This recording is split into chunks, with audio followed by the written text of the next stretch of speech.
एक पिता अपने अंतिम समय पे थे, तभी उन्होंने अपने बेटे धर्मपाल को बुला के कहा, देखो बेटा, मैंने पूरी ज़िंदगी सच्चाई और प्रामाणिकता और ईमानदारी से काम किया है। तुम्हें ज़्यादा संपत्ति नहीं बना सका, लेकिन मैं तुम्हें आशीर्वाद देता हूँ।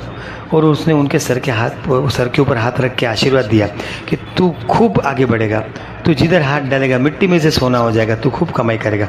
और ऐसा ही हुआ। उनके देहांत के बाद बेटे ने छोटा सा कारोबार चालू किया, बहुत अच्छा चलने लगा। बड़ा कारोबार किया, बहुत अच्छा चलने लगा। विदेश में भी उसका माल जाने लगा। और उससे जब भी कोई बात मिलेगा तो बोलता था, मेरे पिताजी के आशीर्वाद से ये सब हुआ है, सब पिताजी के आशीर्वाद से मुझे मिला है। लोग तो उसको पिताजी के आशीर्वाद के नाम से ही बुलाने लगे थे। एक दिन उसको ऐसा ख्याल आया कि मैं इतना पैसा कमाया, अभी एक आध कोई ऐसा नुकसान वाला धंधा करूं और वहाँ पे पिताजी का आशीर्वाद काम आता है कि नहीं वो देखूं। उसने अपने दोस्तों की सलाह ली, तो उन्होंने किसी ने बोला कि भाई तू यहाँ से लौंग लेके जा और जंजीबार में जाके बेच। अभी जंजीबार से लोग लौंग लाते और यहाँ पे बेचते हैं, तो यहाँ का लौंग वहाँ पे कौन लेगा। तो इसने अपने जहाज भरे, भारत से लौंग लेके और जंजीबार चला गया। वहाँ पे जब वो नीचे उतरा बंदर पे और रेत में से भी चल रहा था, उसने सामने से देखा कि वहाँ का सुल्तान काफ़ी सारे सिपाहियों को लेके आ रहा था। और उसने देखा तो सिपाहियों के हाथ में तलवार, ढाला भाला कुछ नहीं था, उनके हाथ में छलनी थी।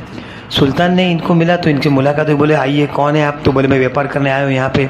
और सुल्तान से पूछा कि आप। तो बोले मैं भी यहाँ पे यहाँ का राजा हूँ, मैं सुल्तान हूँ। तो बोले आप यहाँ पे क्या राजा, क्या काम करने वाले, व्यापार करने वाले। तो वो बोले मैं लौंग खरीदने आया, लौंग बेचने आया हूँ। तो सुल्तान ने कहा कि आपको किसी ने फंसाया है, यहाँ पे तो लौंग कुछ ही पैसों में मुठ भर लौंग मिलते, यहाँ पे आपका लौंग लेगा कौन। नक्की कोई दुश्मन ने आपको ये सलाह दी है। तो उन्होंने सुल्तान को पूछा, आप यहाँ पे क्या कर रहे हैं, सारे सिपाहियों को ये छलनी लेके क्यों आए। तो सुल्तान ने कहा कि मैं सुबह में यहाँ पे टहलने आया था तो मेरा अंगूठी इधर गिर गया था। तो बोले लेकिन ये इतनी महंगी अंगूठी थी। बोले अंगूठी इतनी महंगी नहीं थी, लेकिन वो एक फकीर का आशीर्वाद था। मेरे पास इससे महंगी महंगी अंगूठियाँ हैं, लेकिन ये अंगूठी फकीर का आशीर्वाद था, तो वो ढूंढने के लिए मैं सारे सिपाही को लेकर आया हूँ।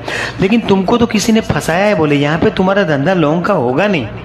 तब उसने कहा कि मेरे ऊपर मेरे पिताजी का आशीर्वाद है और मेरे पिताजी ने मुझे कहा है कि तुम जहाँ पे भी जाओगे तो रेत में से सोना हो जाएगा। और उसने ज़मीन पे झुक के एक मुट्ठी रेत उठाई और तकदीर देखो कि वो रेती जब छोड़ी तो हाथ में वो सुल्तान की अंगूठी आ गई। तो सुल्तान तो इतना खुश हो गया, जो अंगूठी के लिए वो पूरी सल्तनत की फौज लेके आया था। तो बोले मांगो मांगो, तुम मेरे पास से जो मांगोगे मैं दे दूंगा।